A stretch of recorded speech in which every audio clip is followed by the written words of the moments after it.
Bonjour à tous. Aujourd'hui, nous parlerons dans la leçon numéro 3 de la dualité de l'esprit. L'esprit avec un grand E. De nombreux occidentaux croient à la dualité des choses. Cette pensée éparpille leurs forces. Ils ne voient plus uniquement la force, l'esprit ou le principe unique, et ils oublient de considérer que tout, y compris eux-mêmes, fait partie intégrante de l'un. Leur esprit est alors incapable de rester en accord avec l'univers. Sachez que notre Dieu est un, révèlent les Écritures. C'est la préservation de cette vérité fondamentale qui permet à l'homme de vivre en harmonie avec sa propre nature. L'homme n'est pas un être distinct, projeté loin de sa source, mais créé à l'image de Dieu. En éprouvant ce sentiment d'isolement, origine de toute perversité, il perd les influences bénéfiques de la cause créatrice que lui accordait de plein droit l'ordre naturel des choses. Prisonnier de cette solitude, il a imaginé différentes actions contraires au bien-être et incrimine souvent le système universel pour justifier ses malheurs. Mais ils sont en réalité ses propres créations, car l'univers ne l'isole pas et n'est pas responsable des difficultés qui découlent de cet isolement. « Reviens vers moi et je reviendrai vers toi », a dit le Seigneur.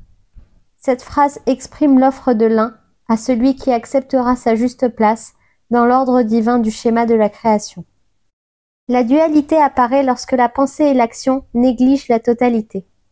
Mais en renversant la pensée duelle, ou en amenant les pensées à un seul point d'action, la dualité est entièrement éliminée. Nous savons parfaitement que nous ne pouvons pas agir si notre objectif ou même notre nature est double. En réalité, la dualité n'existe pas dans la nature. Il y a le positif et le négatif, le bien et le mal, le chaud et le froid. Mais ces contraires, reliés et réunis, amènent la pensée à un objectif unique, un seul principe. Les contraires ne sont pas nécessairement opposés. Nous devons surtout reconnaître l'importance d'un objectif unique. Jésus nous a appris que ses plus grandes réalisations étaient dictées par une attitude inébranlable. Cette constance nous amène à nous fondre dans un état de conscience où le principe est immanent. Ainsi, l'œil unique, ou l'unique « je suis » remplace la dualité. De nombreux hindous utilisent le « je », tandis que d'autres emploient le « je suis ». Certains pensent que l'apparition du « je » et du « je suis » est à l'origine de la dualité, et que cette pratique impliquait deux attitudes, alors qu'il n'existe en fait qu'une corrélation ou suggestion de toute chose au principe unique. Il n'y a pas de dualité de principe, mais seulement l'union du principe en toute chose. Les mots « je suis » proclament le principe exact ou la vérité. Comme il l'exprime, l'exaltation du principe unique permet de travailler efficacement à l'intérieur de celui-ci. Nous ne voyons pas non plus la dualité de nature et nous la reconnaissons donc pas. Elle devient alors harmonie. L'été et l'hiver ne sont pas deux saisons différentes, mais deux phases d'une nature unique. L'hiver est aussi essentiel à la croissance de la végétation que l'été. Deux termes pour un unique processus. Ce que nous appelons le mal contient le germe du bien, et lorsque nous percevons ce dernier, la notion du mal disparaît, seul le sentiment d'un travail commun de toutes les choses pour le bien subsiste. Si au lieu de fuir la pauvreté et la souffrance, nous faisons face au mal apparent qui les accompagne et considérons le bien qu'elles recèlent, le mal disparaîtra. Jésus nous a enseigné que la cécité n'était pas un mal, ni le résultat du mal, mais une occasion de témoigner de la gloire de Dieu. Pour celui qui souhaite devenir un mathématicien, l'existence d'un problème n'est ni étrangère au principe des mathématiques, ni un obstacle. Un problème expose certaines conditions grâce auxquelles le principe est applicable et renvoie au résultat désiré. D'autre part, il donne aussi la possibilité à l'individu qui le désire de progresser.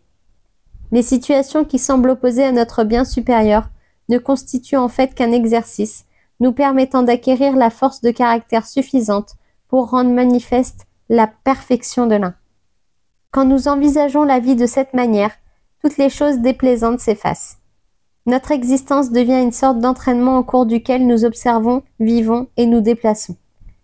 Nous expérimentons le fait que le bien existant peut apparaître dans notre propre caractère et dans notre monde. La nature devient alors harmonieuse. Tout est harmonie. Tout travaille sous l'influence de l'objectif unique. de même que la différence entre un accord parfait et une fausse note est évidente. L'individu peut ressortir à l'intérieur de lui-même ce qui est en harmonie avec le principe universel et ce qui s'y oppose. Toute condition inharmonieuse dans la nature de l'homme prouve qu'il n'est pas en syntonie avec l'ordre naturel des choses. Pour progresser parfaitement, il doit aborder chaque condition de façon à préserver sa paix intérieure. Mais cela est impossible tant qu'il existe le moindre sentiment d'être séparé du bien inné qui traverse toute chose. La nature de l'homme est éternellement en accord avec le bien, car il est la créature de Dieu. Quand un individu est conscient que le bien cherche éternellement et invariablement à se manifester dans toute chose et dans sa propre nature, il est en harmonie avec lui-même et avec le principe de son être. En s'exerçant à découvrir le bien contenu dans chaque expérience, l'homme est automatiquement dans l'état où le mal aux yeux des autres devient la source de son bien. On affirme l'existence de nombreuses manifestations contradictoires, mais elles ne sont pas opposées, à moins que l'individu n'accepte cette opposition. Il doit harmoniser les contraires dans son attitude envers eux, car, en réalité, ils ne sont jamais inharmonieux. Lorsque nous sommes dans l'état d'esprit où tout est harmonie, nous apercevons la relation harmonieuse en toute chose comme en nous-mêmes. Cela devient une attitude unique et simple d'harmonie complète. Alors, il ne peut y avoir aucune dissonance dans la vie. Entre les façons de vivre ou les contraires, car ils entretiennent une relation parfaite entre eux selon le principe. Dans leurs recherches actuelles, beaucoup de scientifiques arrivent à la même constatation. La seule discordance réside chez l'homme ou l'individu, et elle est provoquée par des pensées dissonantes. On dit aujourd'hui que les Américains sont le peuple qui pense de la façon la plus contradictoire. Il est évident que cela provient des différents modes de pensée des nombreuses nationalités venues habiter dans ce pays. Elles ne sont pas encore totalement assimilées, mais le processus progresse rapidement. L'axiome mathématique selon lequel seules deux figures égales à une troisième sont égales entre elles est la clé de toute harmonie. C'est uniquement parce que les peuples d'Amérique commencent à être mus par une impulsion commune que peut s'établir un début d'harmonie. Cela est également vrai du monde en général ou de l'individu.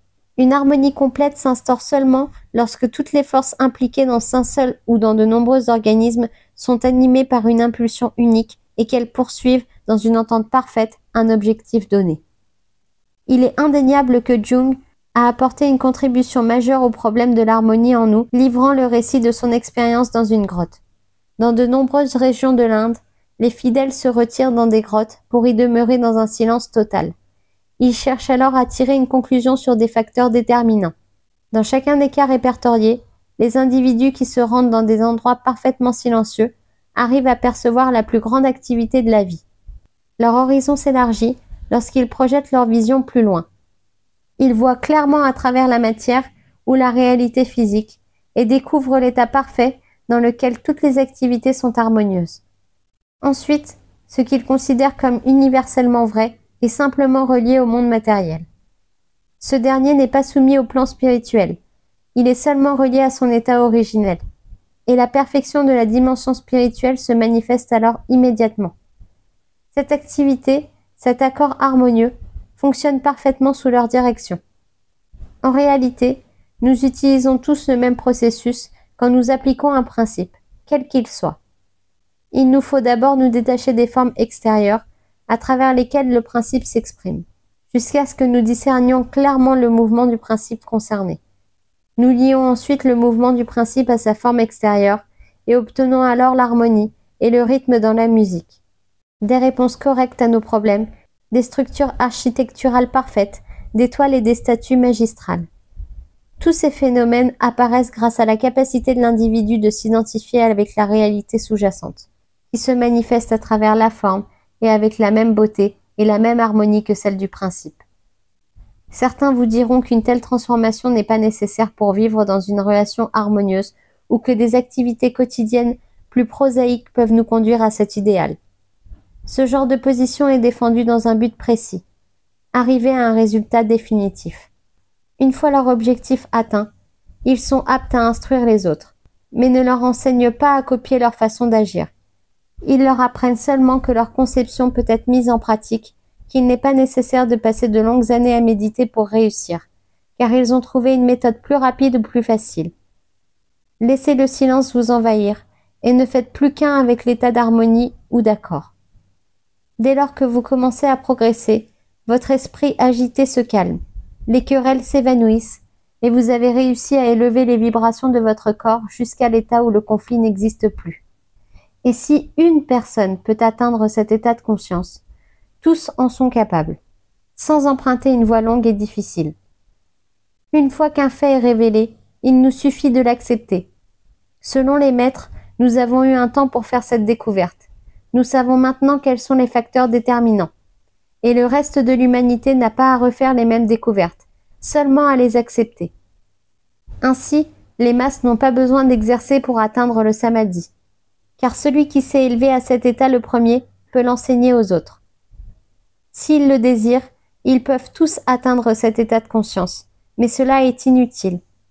En acceptant cette vérité, leur seule attitude élèvera la conscience de tous, leur communiquera l'énergie suffisante pour améliorer leur perception de la réalité.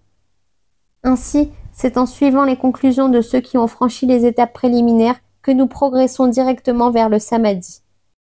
Ceux qui sont parvenus à cet état de conscience ont concrétisé un état qui, grâce à la projection mentale, s'est ensuite propagé. Telle est la raison pour laquelle Jésus expie les péchés d'autrui. En montrant le chemin, il a expliqué que, comme lui, nous ne faisons qu'un avec le Père. Nous n'avons pas besoin de lutter pour atteindre cet état de conscience, car il a révélé ce fait établi. Notre seule tâche est d'admettre la vérité de ces révélations. Il n'est nullement besoin de démontrer que la somme des angles d'un triangle est égale à 2 angles droits, si cela a déjà été établi. Un fait révélé doit seulement être accepté. En somme, nous n'avons plus qu'à poursuivre indirectement les œuvres d'autrui, recommencer au point où ils se sont arrêtés et atteindre le prochain niveau de conscience en respectant les principes en question. Plus un groupe est nombreux, ou plus il s'étend, et plus son influence est grande. Plus son rayonnement croît, et plus l'impulsion qu'il communique est importante. Par conséquent, si un groupe de 100 personnes accédait au samadhi, ils influenceraient des milliers d'hommes et de femmes. Des milliers d'individus parviendraient à une conscience supérieure grâce à l'action d'une centaine d'entre eux. C'est pourquoi les yogis jouent un rôle essentiel. Ils renoncent délibérément à une partie de leur vie pour exercer cette influence, particulièrement en faveur du bon fonctionnement physique. Tous les hommes n'ont pas besoin de pratiquer le yoga pour amener leur corps à son épanouissement, parce que les yogis se sont exercés et ont rendu cette perfection accessible à tous. C'est ce qu'a exprimé Jésus lorsqu'il a donné sa vie sur la croix. Et tout comme le Christ, les yogis savent qu'ils ne renoncent pas entièrement à leur propre vie. Ils en sacrifient une partie pour révéler la vérité supérieure. Ils sont des guides, des enseignants, permettant aux hommes de progresser plus profondément et plus rapidement. Ainsi, il n'est pas nécessaire de passer par toutes les étapes du yoga. Beaucoup les franchissent en quelques heures grâce à certains groupes privilégiés qui travaillent constamment dans le but de fournir l'élan à autrui. Leur influence est bénéfique car elle rayonne en permanence de différents groupes et centres.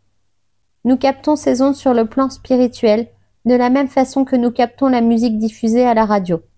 Cependant, si nous entendons et percevons sur des plans matériels et mentaux la musique captée par les ondes radiophoniques, les ondes spirituelles se manifestent dans toutes les autres dimensions, car elles sont omniprésentes. Il s'agit du plan spirituel, du plan universel unique qui opère en parfaite harmonie avec lui-même quand la conscience de l'individu s'éveille et qu'il le voit tel qu'il est vraiment. On réalise le contact non pas en cherchant à rencontrer les maîtres ou à bénéficier de leur influence, mais en trouvant la dimension de la pensée harmonieuse et l'influence spirituelle qui imprègne le temps ainsi que l'espace et dans laquelle ils agissent. Une ligne semble posséder 2 extrémités, mais si vous les réunissez, vous formez un cercle et celles-ci disparaissent. Élargissez le cercle et vous avez une sphère parfaite, qui incarne une relation synchronisée, complète avec tous les éléments. Comme l'a dit Millikan, le cosmique devient le globe. Vous avez alors achevé le cercle sur tous les plans et provoqué une unité parfaite. Le point devient la ligne devient le cercle et le cercle devient le globe. Cela s'applique aussi à tous les modes de pensée. Si au lieu de les séparer, on met constamment en relation toute chose avec l'un, on atteint l'unité ou l'unicité, la focalisation maximale sur un objectif unique.